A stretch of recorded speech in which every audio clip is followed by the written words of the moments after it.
అండి అందరు బాగున్నారా? మరి నేను కూడా బాగున్నాను. మరి అందుకే మీ ముందుకు వచ్చాను. మీ అందరి క్షేమమే నా క్షేమము. నేను కూడా క్షేమంగా ఉండాలని మీరు కోరుకోవాలని నేను కోరుకుంటున్నాను. మరి ఈ యొక్క ప్రోగ్రామ్ మీకు తెలుసు కదండీ! నేను రిటైర్డ్ టీచర్‌ను. మరి నా యొక్క ప్రోగ్రాము నాడు నేడు అనేటటువంటి ప్రోగ్రామ్‌లోని ముచ్చట్లు మనం ఆ రోజుల్లో ఎలా ఉండింది సమాజము, ఈ రోజుల్లో ఎలా ఉందన్నటువంటి ముచ్చట్లోని మనం ఉంటున్నాము. మరి అదే విధంగా ఇది ఎడ్యుకేషన్‌కు కూడా లింకప్ అయి ఉంటదండి. కాబట్టి సమాజము, మన జీవన విధానాలు, మనం చేసే పద్ధతులు, ఆచారాలు, మనం చేసే పనులు ఏవైనా కూడా మరి ఆ రోజుల్లో ఎలా ఉండింది, ఇప్పుడు ఎలా ఉన్నదన్నది మనము చర్చనీయాంశం అండి. కాబట్టి ఇవాళ ఏంటంటే పండుగలు మరి మన యొక్క తెలుగువారి ఆహ్, పండుగలు అందులో ముఖ్యమైనది ఇప్పుడు మనము ఇవాళ జరుపుకుంటున్నటువంటిది వినాయక చతుర్థి, వినాయక చవితి. ఇది భాద్రపదము ఈ మాసంలోనే జరుపుకుంటాము. శుద్ధ చవితి రోజు. కాబట్టి ఇవాళ ఇంత ప్రత్యేక దినంగా మనం జరుపుకోవడానికి కారణం ఏంటి అంటే, మనకు ఇప్పుడు ఎప్పటికి పని చేస్తూనే ఉంటే, మనకిప్పుడు వారానికి ఒకరోజు సెలవు ఉంటది గదండీ! ఆదివారము. లేబర్‌కైతే థర్స్‌డే ఉంటది. కొన్ని కొన్ని ఒక్కొక్క రోజులు వారానికి ఒక రోజు సెలవుగా తీసుకుంటాం. మరి అదే విధంగా ఆ రోజుల్లో ఈ ఈ పద్ధతి లేదు. సెలవు వారానికి ఒకసారి తీసుకోవాలి అనేది లేదు గదండీ! కాబట్టి అప్పుడు ఏమైనా ప్రజలందరూ కూడా వంట వార్పు కాగానే గంపలు ఎత్తుకొని, అంబడి గంపలు ఎత్తుకొని పొలాలలోకి వెళ్ళి వాళ్ళు పనులు చేసుకోవడమే. పంట పండితే తిండి, లేకపోతే ఎండి అన్నట్టుగా వాళ్ళ జీవిత విధానం ఆ రకంగా ఉండిందండి ఆ రోజుల్లో. మరి అలా ఉన్నప్పుడు వాళ్ళు తలంటు చేసుకోకపోవడము, శుభ్రమైన బట్టలు ధరించకపోవడము, ఉన్న బట్టలైనా గానన్నా అవి మురికి మట్టిలో కదా వాళ్ళు పని చేసేది. ఆ మట్టి మనుషుల్లాగా అయిపోయేవాళ్ళు కానీ, వాటి మీద శుద్ధి, శుచి అనేది కూడా వాళ్ళ మైండ్ పోయేది గాదు. అందుకని మన ఆచారాలలో ఇవెందుకు పొందుపరిచారు? కవులు రాసినటువంటి మరి మునీశ్వరుల ద్వారా మనం తీసుకున్నటువంటి జ్ఞానమును పండగల రూపంలో కొన్ని కవులు రాసినటువంటి పురాణాల నుండి తీసుకున్నటువంటి అంశాలను బట్టి పండుగలను ఆహ్, చేస్తున్నామనమాట.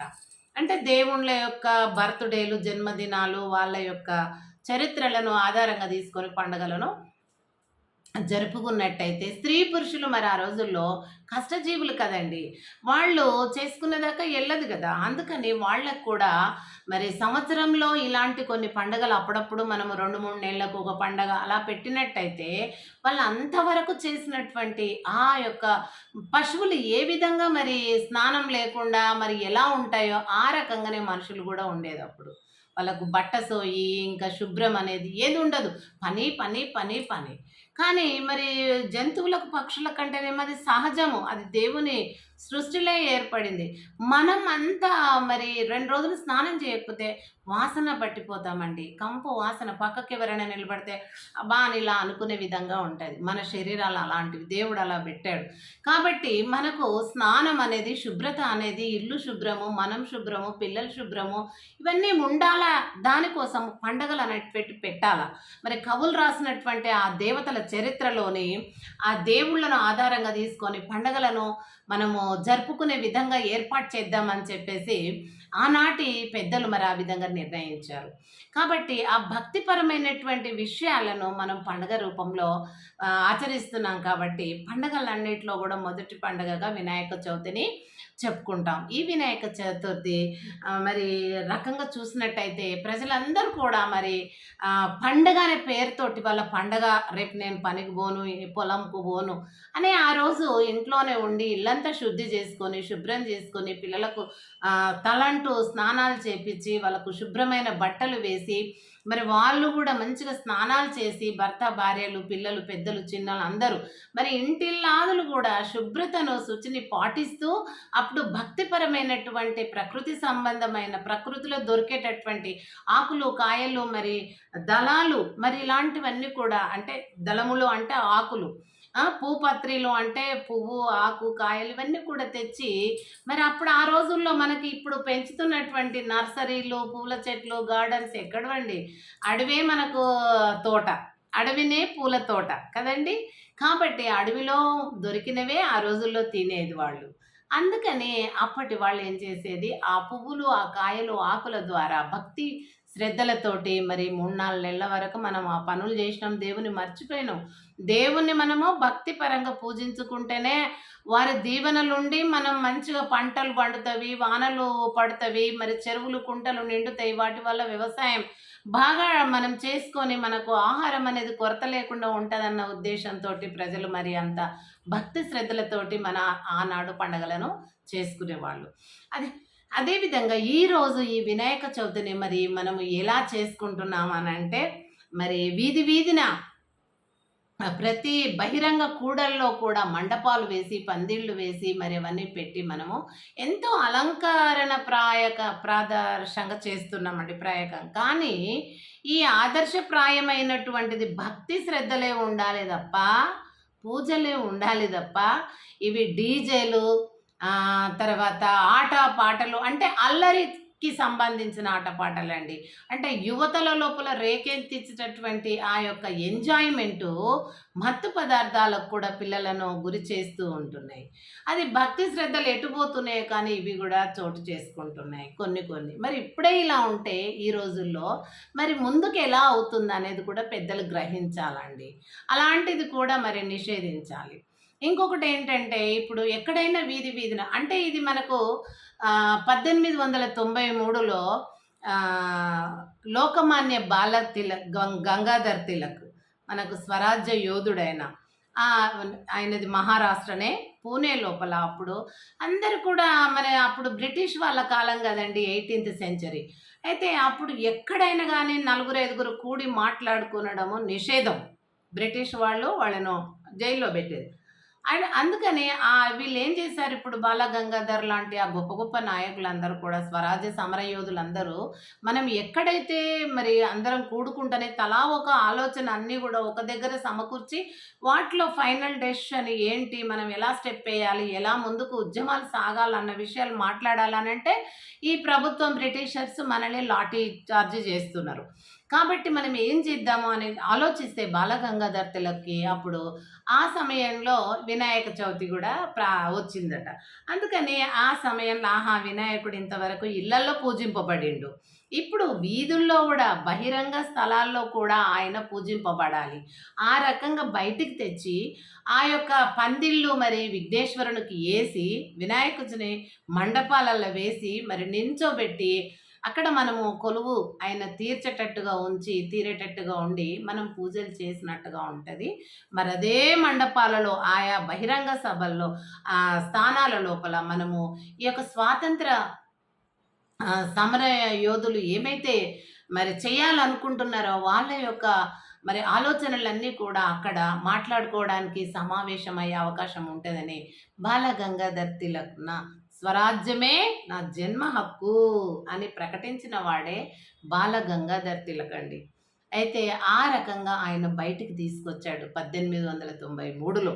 కాబట్టి అప్పటినుంచి విఘ్నేశ్వరుడు ఇళ్లల్లో పూజింపబడడమే కాకుండా బహిరంగంగా కూడా ప్రతి వీధిలో ప్రతి మరి కూడలి లోపల అన్ని చోట్లల్లా అందరికి దర్శనమిస్తూ ఉన్నాడు. ఇంతవరకు బానే ఉంది. కానీ ఇప్పుడు దాంట్లోపల ఏమైంది రాను రాను అనంటే ఎక్కువ ప్రజలందరూ కూడా ఈ ఎంజాయ్‌లకు, జలసాలకు మరి అలవాటు పడిపోయి ఏం చేస్తున్నారు అనంటే వాళ్ళు బాగా మరి అది డీజేలు పెట్టడము, ఆ యొక్క లొకేషన్‌లో ఉన్నటువంటి ప్రతి వీధికన్నప్పుడు వీధి వీధిన ఇళ్లల్లోనే మరి ముసలి వాళ్ళు ఉంటారండి వృద్ధులు.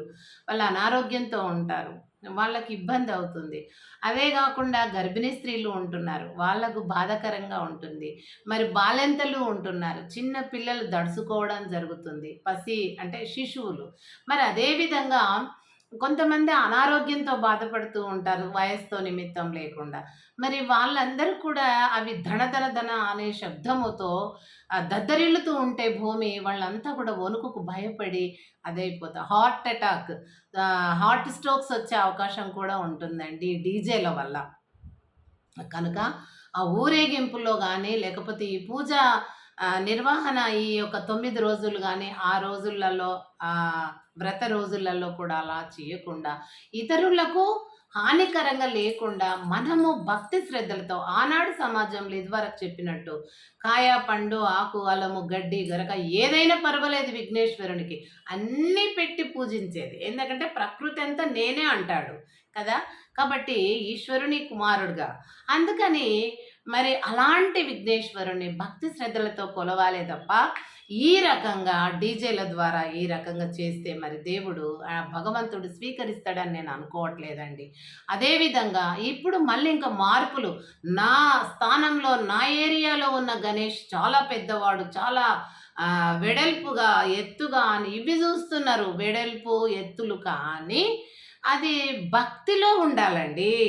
నా యొక్క భక్తి ఇంత స్ట్రాంగ్ ఉంది అని చెప్పుకో అని దేవుడు మెచ్చే విధంగా ఉంది. దేవుడు కొలవాలి ఆ యొక్క స్త్రీ పురుషుల యొక్క భక్తిని. అలాగే ఇంత ఎత్తున అంచెలంచెలుగా ఈ స్త్రీ ఈ పురుషుడు నన్ను కొలుస్తున్నాడు అని ఆయన ఎత్తులో ఒక్కొక్క మెట్టులో మన భక్తిని మనం పెంచుకుంటూ పోతుంటే ఆయన చూడాలి భగవంతుడు. కానీ ఇది ఎత్తులో వెడల్పులో మేం చేస్తున్నామో అని ఇది కాదండి. ఇది ఆనాడు అలా లేదు. అందుకే నాడు నేడు ముచ్చట్ల లోపల ఇప్పుడు ఈ విధంగా మరి విఘ్నేశ్వరుని గురించి పండగల గురించి మరి చెప్పడంలో మరి అది నిజంగానండి ఇలాంటివన్నీ జరుగుతున్నాయి. మరి ఈ రోజుల్లో అంత భక్తి మరి ఆ రోజులతో కంపేర్ చేసిన ఆ రోజుల్లో ఉన్న కాయకష్ట జీవుల భక్తికి ఇది వ్యతిరేకంగా ఉందని నేను అనుకుంటున్నాను. అదేవిధంగా ప్లాస్టర్ ఆఫ్ ప్యారిస్, తర్వాత కలర్స్ వేయడము ఇతరులు కొంతమందికి జీవన ఉపాధి కావచ్చు. కానీ ఎంతోమంది జనాలకు మరి అది ఆ యొక్క గంగా జలాన్ని అపవిత్రపరచటము ఎంత మొత్తం అది కాలుష్యం అయిపోవటం అన్నమాట. అంటే అంత పవిత్రమైనటువంటి గంగా జలంలో మట్టి వినాయకులను వేస్తే గంగాదేవి స్వీకరిస్తుంది. కానీ ప్లాస్టర్ ఆఫ్ ప్యారిస్ కానీ ఆ సీకులు మరి అదొక ఏంటి కలర్స్తో కూడినటువంటి చేస్తే గంగమ్మ కూడా మరి శపిస్తుందని నేను అనుకుంటున్నాను. ఎందుకంటే పవిత్ర జలాన్ని అపవిత్రపరిచినట్టు కదా. కాబట్టి తన కుమారుడైనటువంటి విఘ్నేశ్వరుని తనలో కలుపుకోవడానికే గంగాదేవి మరి ఆహ్వానిస్తుంది విఘ్నేశ్వరుని. కానీ విఘ్నేశ్వరుని ఏ విధంగా చేయాలి? మట్టితో చేయాలి. ఆనాడు మరి పార్వతీదేవి ఏం చేసింది? ఆమె ఒడలికి అంటే శరీరానికి ఉన్నటువంటి ఆ మట్టిని తీసి మట్టి గణపతిని తయారు చేసిందండి. చేసి ఆమె కాపలగా ఇంటి ద్వారం దగ్గర నిలబెట్టి తను ఇంట్లో ఉండినప్పుడు స్నానం చేయటమో ఏదో అంటారు పెద్దవాళ్ళు. అన్నప్పుడు అప్పుడు శివుడే మహాశివుడే వస్తున్నప్పుడు ఆ బాలుని తయారు చేసుకుంది శివునికి తెలియదు. అప్పుడు ఆమె తన ఒడలు అంటే శరీరం అనమాట ఆ నుండి వచ్చిన మట్టి ద్వారా చేసిన మట్టి గణపైన అక్కడ కాపల పెడితే ఆ బాలునికి జీవం పోసింది పార్వతి అని అంటారు కథలో. ఆ జీవం కలిగినటువంటి ఆ యొక్క విఘ్నేశ్వరుడు ఏం చేశాడు? తండ్రిని ఎదిరించాడు. తండ్రిని ఎదిరించినప్పుడు తండ్రి ఏం చేశాడు? ఇంత చిన్న బాలుడు, నేను ఈ జగానికే ఈశ్వరుడిని, నన్ను మించిన వాడెవడు, ఈ బాలుని చేతిలో నేను ఓటమి ఏంటనేసి తల నరికి వేస్తాడండి, ఖండించేస్తాడు. అప్పుడు పార్వతీదేవి అది తెలుసుకొని విని ఆయన దగ్గర ఏడుస్తూ విలపిస్తూ ఉంటే, లేదు దేవి నేను ఇప్పుడే మన కుమారుడు నేను సజీవంగా చేస్తానని చెప్పి వెంటనే ఆ అడవిలో కదండి అప్పుడంతా ఆ అడవిలోకి వెళ్ళి ఏనుగు కనబడింది మొదట. ఆ ఏనుగు తల శిరస్సు ఖండించుకొని తెచ్చి తన కుమారుడైనటువంటి విఘ్నేశ్వరుడికి అతికిస్తాడు. అతికిచ్చి జీవం పోసినప్పుడు అప్పుడు విఘ్నేశ్వరుడుగా మారతాడనమాట. కాబట్టి ఈ రకంగా మట్టితోనే ఆనాడు ఎవరు పార్వతీదేవే చేసింది. మరి ఈనాడు ప్లాస్టర్ ఆఫ్ ప్యారిస్‌తోని మనం చేస్తున్నాము. మరి తల్లి చేసింది నిజమా? ఇప్పుడు కన్న తల్లే అంటాం కదండీ! మరి తల్లి చేసిన విఘ్నేశ్వరునిలాగా మనం చేయాలి కదా మట్టితోని. మనం ఉన్నదే నివాసము పర్వతాలు, సముద్రము, మానవ సంపద, ప్రకృతి సంపద భూమి మీదనే ఉంది. భూమి అంతా మట్టే కదండి. మట్టి కరువ. మట్టి ఉన్న తర్వాత కూడా మట్టిని మనం నిరాకరించి ప్లాస్టర్ ఆఫ్ ప్యారిస్ ఏదో షో పుట్టకులో వెళ్ళిపోయి రంగులతోని, ఆ కలర్స్‌తోని, కెమికల్స్‌తోని చెప్పి ఆ విఘ్నేశ్వరుని చేస్తున్నారు. మరి ఆనాడు పార్వతీదేవి ఇలా చేయలేదు కదా! దేవతలకు అన్నీ సాధ్యమే కదా కథపరంగా చూస్తే. మరి అలాంటివి అప్పుడు ఆమె కూడా అనుకుంటే అన్నీ రావచ్చు. కానీ చేయలేదు కదా! మట్టితోనే చేసింది కదా! గంగాదేవి కూడా పవిత్రమైనటువంటి గంగా జలం. మనము ఆహారం లేకున్నా 2 రోజులు ఉండగలం. నీళ్లు లేకుండా ఉండలేము గదండీ! మరి ఆ విధమైనటువంటి పవిత్ర గంగా జలము గంగాదేవి మరి తన కుమారుడిని తన లోపల ఆలింగనం చేసుకోవడానికి, కలుపుకోవడానికి ఆమె ప్లాస్టర్ ఆఫ్ ప్యారిస్ గణపతులను ఇష్టపడదండి. అదేవిధంగా ఈ కెమికల్స్‌తో కూడినటువంటి కలర్స్‌ను కూడా ఇష్టపడదు. ఆనాడు సమాజం లోపల ఆనాడు కష్టజీవులు ప్రకృతి సిద్ధమైనవి ఎలా చేశారో మట్టి ప్రకృతి సిద్ధమే, కాయలు, పువ్వులు, ఆకులు ఇవన్నీ ప్రకృతిపరమైనటువంటి వాటిని వాడి వాళ్ళు పూజ చేశారు. ఆ రకంగా చేస్తేనే భగవంతుడనేది మన యొక్క భక్తి ప్రపత్తులు ఎలా ఉన్నాయని గ్రహించి నిజమైన భక్తి ఎక్కడున్నది ఆ రోజుల్లో ఉంది. అది నాకు కావాలి. ఈ రోజుల్లో అంతా రెడీమేడ్. ఈ యొక్క కెమికల్ తోటి నా తల్లి అయిన గంగాదేవిని నష్టపరుస్తున్నారు. మరి ప్లాస్టర్ ఆఫ్ ప్యారిస్‌తోని నా తల్లి అయిన గంగాను మరి పాడు చేస్తున్నారు ఈ ప్రజలు. మా అని చెప్పేసి మరి విఘ్నేశ్వరుడు కూడా అలా బాధపడే సందర్భాలు ఉంటాయండి. కాబట్టి మరి ఆ రకంగా గంగను మనం పాడు చేసుకోవద్దు. మరి అదేవిధంగా విఘ్నేశ్వరుని కూడా మెప్పించేలాగా భక్తి శ్రద్ధలు కలిగి పూజలు అందించాలి. ప్రతి ఒక్కరు కూడా పండగ సందర్భంగా అందరూ ఇంటిల్లాదులు మరి అందరికీ సెలవు దినంగా ప్రకటింపబడతది కాబట్టి చిన్న, పెద్ద అందరూ కూడా ఇంటిలో మరి అన్నీ కూడా మరి పాయాసం వండుకొని విఘ్నేశ్వరునికి పెట్టి, ఉండ్రాళ్ళు పెట్టి మరి ఆ మిగిలింది ఇంట్లో వాళ్ళందరూ కూడా భుజించి సంతోషంతోటి మరి భక్తి శ్రద్ధలతోని మరి జీవించాలని కోరుకుంటూ సెలవు తీసుకుంటున్నాను. Thank you. నా యొక్క ఛానల్ మీరు జీపీఎల్‌జీసీ అండి. ఛానల్‌ను మీరు మరి ఆదరించాలని కోరుకుంటున్నాను ఈ పండగ సందర్భంగా. అదేవిధంగా లైక్ చేయండి, షేర్ చేయండి, కామెంట్ చేయండి, సబ్స్క్రైబ్ చేయండి. మీరందరూ నా స్టూడెంట్స్‌గానే అనుకుంటున్నాను. మరి చదువులో కూడా భాగము పండగలండి. అన్ని పండగల గురించి కూడా మనకు మన పాఠ్య పుస్తకాల్లో ఉంటది. విజయదశమి, ఉగాది ఇలా పండగలన్నిటిని కూడా పాఠ్యాంశాల్లో పొందుపరచడం జరిగింది కాబట్టే మీకు ఈ పండగ సందర్భంగా నేను నాకు తెలిసిన విషయం మీ ముందు షేర్ చేసుకున్నాను. Thank you so much. Thank you అండి. Thank you.